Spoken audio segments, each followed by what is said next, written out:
Welcome to Permutations on Akweya TV. On Permutations, we talk about politics and how it relates to development. My name is Idajo Aja.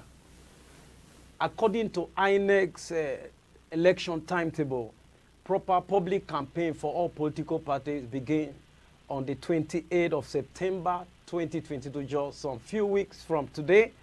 And on the 25th of February 2023 is going to be the presidential and National Assembly election. And on the 11th of March is going to be the governorship and the State House of Assembly election.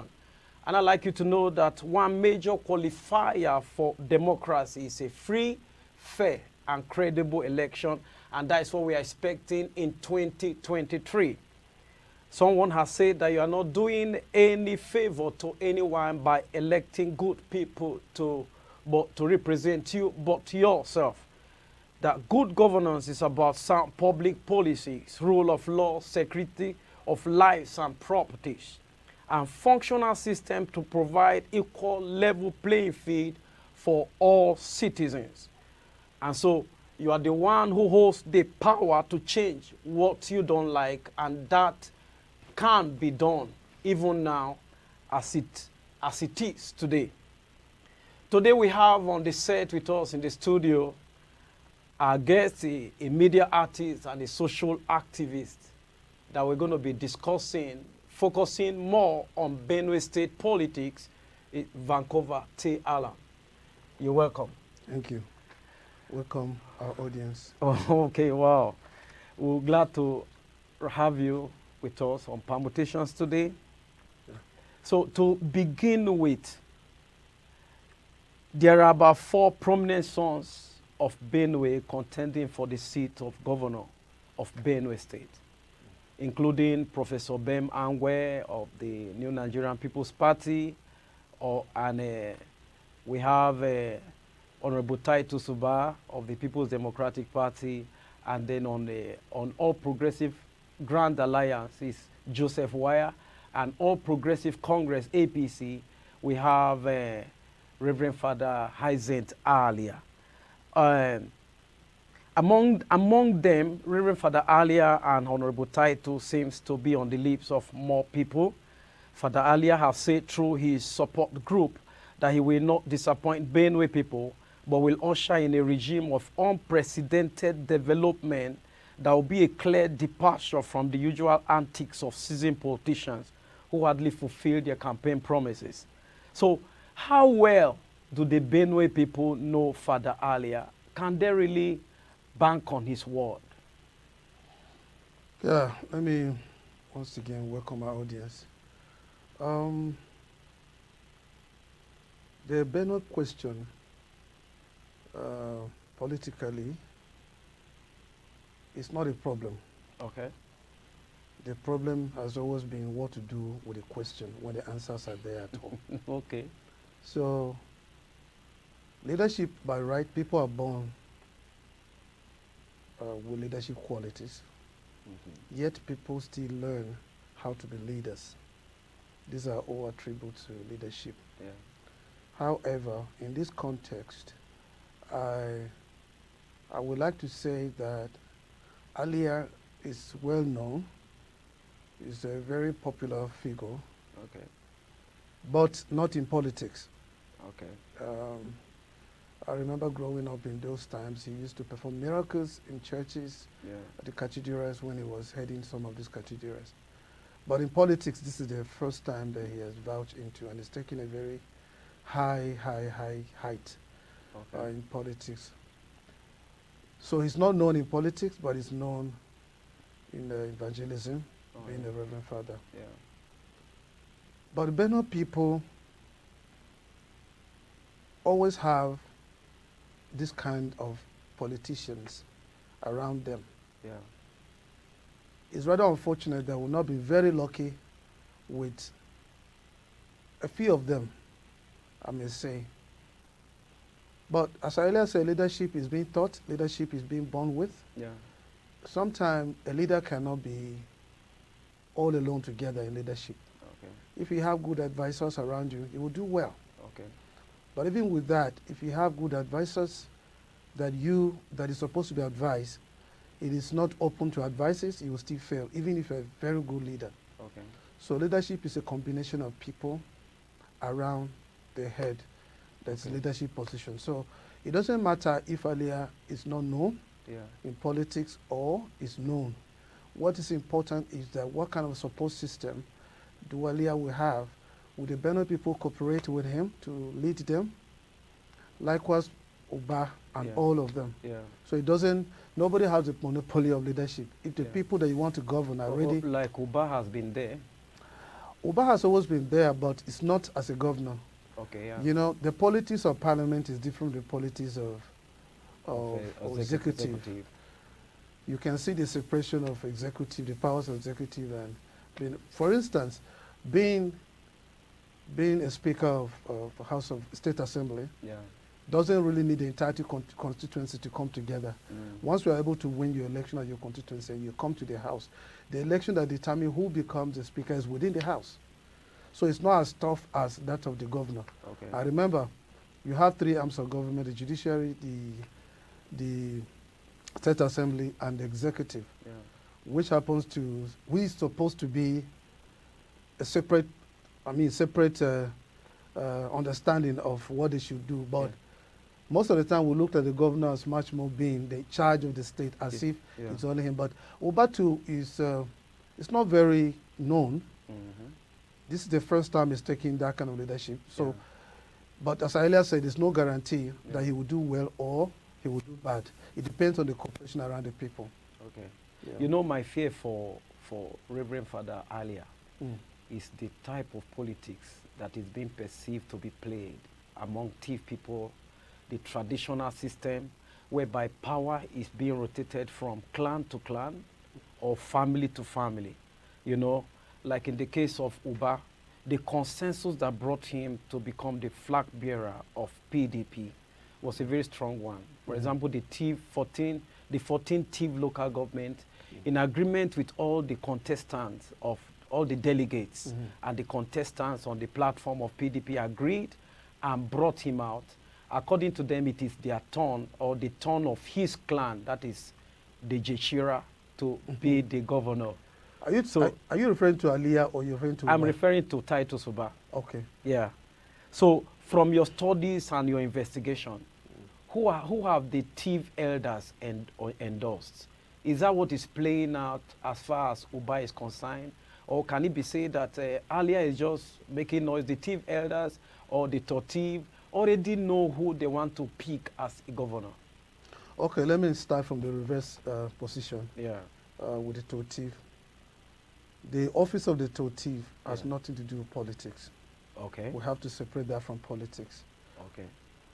I am not vouching for... Okay, but the Tiv elders. Right, I'm not vouching for Totiv. Okay. But all I know about the Totiv position and that hierarchy of that office is non-partisan. Okay. Now, the elders as well also don't have total control to decide who and who will be the governorship aspirants or who will be the governor.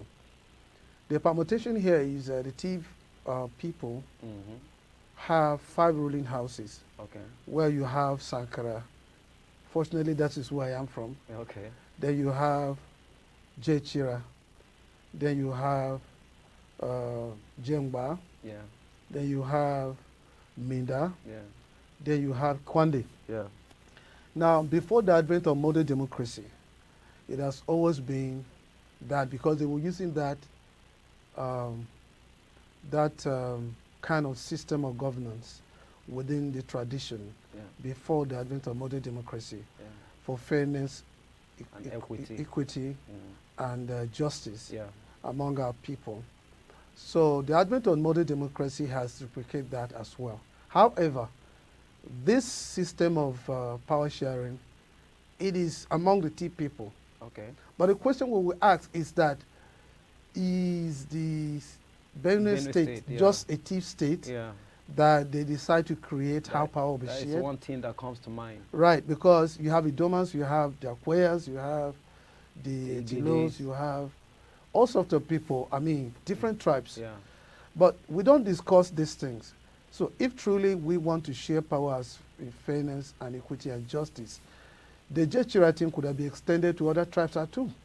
Okay. We can't be saying, because it's not just a Tiv state, it's actually a collective of different people. But as far as the Tiv people are concerned, it is the turn of the Jechira.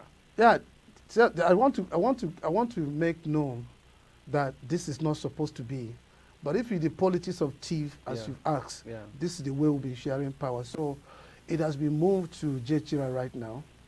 In Jechira, you have Vandeka, which are the Kuna people. Then you have Ga people. Then you have Shangiv. These are the people that made up the Jechira constituency that you are talking about. Okay. Now, going to the earlier question that you posed, that do the elders decide? Yeah. No. The elders can only advise and how these things can be done for the fairness of it.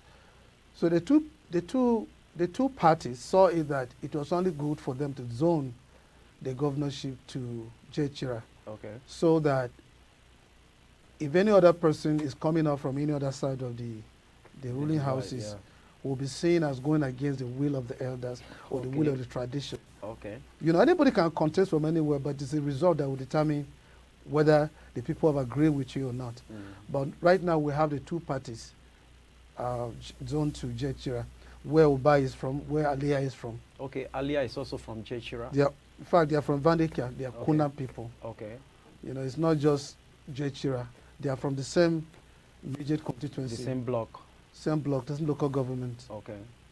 You know, so, but again, you earlier talked about how the elders don't decide on who we should vote for. Okay. I mean, democracy has gone beyond, or people should look at democracy as a thing of conviction. And this conviction shouldn't be just about words that we say, oh, I want to be a governor, I want to be that. It should be about contest of ideas. It should be about people who are willing to lead positively and bring positive change to the people that they want to lead. Okay. It shouldn't just be about the noise that people will go public places shouting, making all sorts of promises that they never looked at when they finally take over power. So it's persuasive.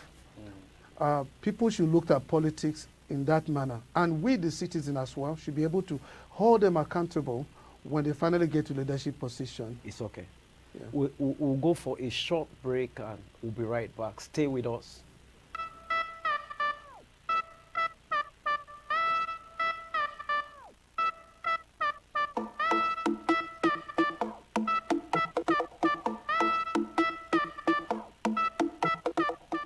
Welcome back. It's permutation, and on permutation we talk about politics and how they relate to development. We have with us, and we've been talking about the politics of Benue with Vancouver Ter Allam. Before we went to that short break, you're talking about the rotational tradition of power between the Tiv clan. And my concern now is just like you mentioned from the beginning, is that if this tradition is upheld and taken further, the Domas, the Igedes, the Akweya will never have a place for that seat in Benue State, since the Tiv people are the majority. So, what's your take on that? Again, I would like to still go back to what I was trying to say in the beginning. Yeah. Look, the world has moved past this idea of majority. Majority in what? In numbers? Majority in what? It should be majority in ideas. Okay. This should be where we should be heading to. There's no guarantee that you're the most populated people in a state, so you have the best of ideas. It's not right. I hear people talk about politics about number. Yeah, that is, but I that is mean, what but politics is to about, me, basically. is the number thing should come at the point of voting. Okay. Of course, if you have somebody who have the best of idea from a minority tribe, let him go out and canvass for vote. Let's see how many votes he will get.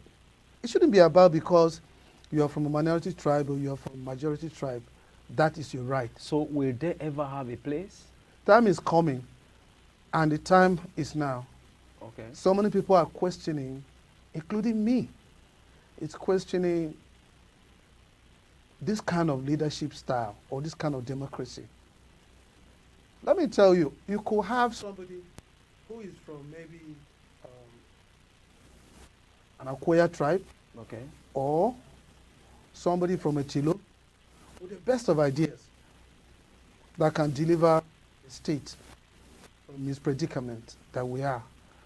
I would say just because this person happens to come from a minority tribe, he doesn't have any reasonable contribution that he will make to the state. This is what I'm saying. And it's the reason why we are where we are today. Look, the question of minority and majority is too old.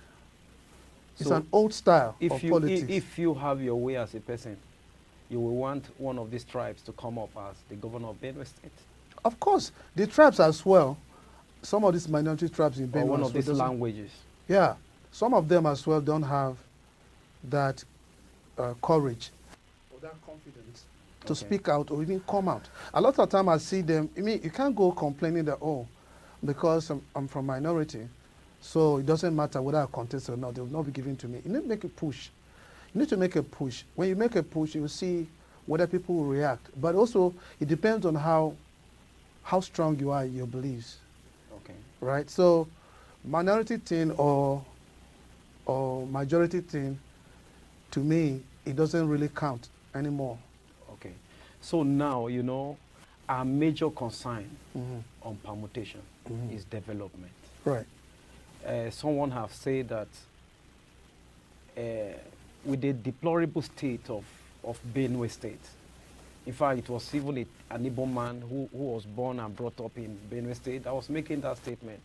He said he passed through Otukpo, and Otukpo was still an eyesore. And then many Benue or government-owned industries are grounded. So he now said that it is necessary to declare a state of emergency on development and infrastructural development and unemployment in Benue State. What's your take on that? He might be right. He might be right. Does not matter how you put it.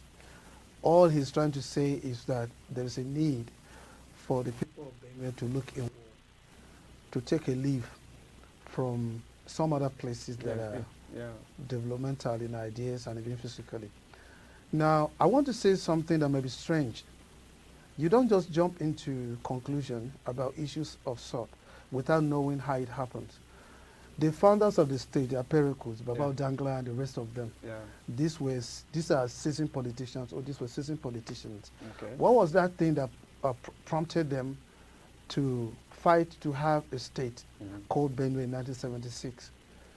The idea is that the people have the picture of what they wanted Benue to look like. Okay. And they could see what Aperico did within less than 6 years of leadership in Benue. Because he had a vision. And it not just come that, oh, I wanted to be a governor. The man fought and fought and fought. If you are a student of history and you want to know about the then Benue Plateau, the struggle between him and Gonwok. Yeah. So many times he was detained, so many times he was accused of. The man was singing and singing and singing continuously. There was a need for Benue to be created. And the Benue State was created. And they saw it that he could champion it. And he did well. Okay. Now, where the problem started was the intervention of the military rule. Okay. That brought in about a serious problem. Because even though democracy came back in 1999, people were not very sure whether that would sustain. And because of the gap, there was no succession plan built by Pericles who to hand over to because of the interruption of the military rule. So the people who came in 1999 totally have no idea of what this whole thing was about. And that kind of leadership that is posed to us right now is dangerous in the sense that people can copy that and think that's what it entails. That means there was a template of development on ground. Of course, that template still exists. Okay. Still exists. But the people who took over from him after a long period of return of democracy in 1999, a lot of them, well, a few of them, some of these leaders did well. We can't say they didn't do anything at all. Yeah. A few of them did well, but we're saying it's not enough because the foundation has been built for you. All you needed to do was just to promote that foundation, to make it to be possible and actualize the dream of the founding fathers of the state. Yeah. I grew up in Benue as a kid. I never thought there was any other place that was better than Benue because I remember we used to have, I was in Bristol Secondary School in Boko then. So we used to see BCC, the company where Africa used to come to Benue because of the football club, because of the company. Everybody in Africa used to come to Benue. Shockingly, this is the story of Benue, just because we had a company called BCC. Yeah. Because BCC was there, we have a company called Benro, the packaging company. Yeah, Benro. That was surviving on the cement company because they were producing packaging. Okay. They were packaging. So you have Benno Breweries that was producing beer. Yeah, all in Boko. Yeah. Boko alone had those companies. Yeah. Then you had in Makodi Benno Breweries, and also had a football club. They used to go on intercontinental football tournament. Yeah. That was also bringing Africa to Benue. Yeah. You had Otokpo Bombridge, so Taraku Mills, all of these companies. Some of them, in fact, this is attributed to the man called Apereko, who had a vision. So what happened to the vision? Taking over from 1999. These are the issues that should concern the Benue people. The issues of, ethnicity, this is petty. It's petty. So because you are saying you are the majority. What do we have to show? Is it because you're a minority that the companies are dead, are packed up? This should be our question. It's not about who, the number of people you have as per tribe. Our concern should be the developmental issues. So let's ask a question. Are we really better in Benue with the population that we have? Meanwhile, there is no political party that has ever formed in Nigeria that the Benue people does not participate at the highest level. It's okay. Our time is fast spent, but one last question before we go, just a brief touch. We have heard you spoke about the elders, on whose side they are standing. Now let's talk about the youth. It is more of the youth that are singing this earlier, yes, father stuff. On whose side are the youths of Benue? The youth are spread across board. Yeah. Let's be straight about that. Yeah. The youth are not just with only Alia. They are also with Ubah. Are the youths also buying into the zoning system, or they expecting somebody who can change the narrative? The biggest anarchy in this whole thing is the youth. Because when we talk about Pereko, we talk of Jay Starker, we talk about Dangla, all of these politicians that we talked about, none of them was above 30. They were very young people. But of course, they knew exactly what they wanted to be. They wanted the state to be. How many youths presently in Benue? Well, we have a few of them that are doing well in that aspect. But the majority of them they don't even have the ability to interrogate some of these things. It's unfortunate that youth follow people just because of survival, just to eat and sleep. Okay. It is not enough. The young people are actually the people that put this in position, because they are the ones that are being used to facilitate all of this. Yeah. When they win, they don't have the ability to go back and ask questions about your promises and all of this. Our manifestos are not interrogated after we win. So who is your most preferred candidate? No, my preferred candidate is developmental. Okay. Whoever that can develop Benue is my candidate. Okay. Because we've heard about good people, we heard about bad people. All of these people have heard Benue. Nothing has happened. All right. So mine is that anybody that can come to that house, the government house, and develop Benue is my candidate. Okay. I don't have, because to me, politics is just them themselves who are involved in politics. Don't even believe in themselves at that level, because you see them cross-carpeting at any time, at will. It depends on how it fits them. Okay. So to me, my candidate is whoever that can develop Benue and take Benue out of where we are right now. All right. And the question of ethnicity, I am not a candidate of ethnicity. Okay. I'm a candidate of winning and winning and winning. Let democracy reflect on the lives of my people. I want to go to Tukpo town without the latrite street. I want to see Tukpo town based. I want to see Boko. I want to see all of these places. Stand. I want to see all of these companies stand. I don't want to see young people in Benue going out to look for jobs. Let's go back to what it used to be. People used to come from all over to work in Benue, and Benue was great. We used to fly from Makodi to everywhere because businesses were booming in the state. That is a picture of Benue that I see. That's what I want to see because that's a picture I saw when I was growing up. And I want that back. Wow. Thank you. Vancouver Ter Allam media artist and social activist, thanks for being on the show today. And that is all we have for you on Permutations today. Thanks for watching. Please do share this story and subscribe to our YouTube channel to watch other interesting series on Permutations. My name is Idajo Aja.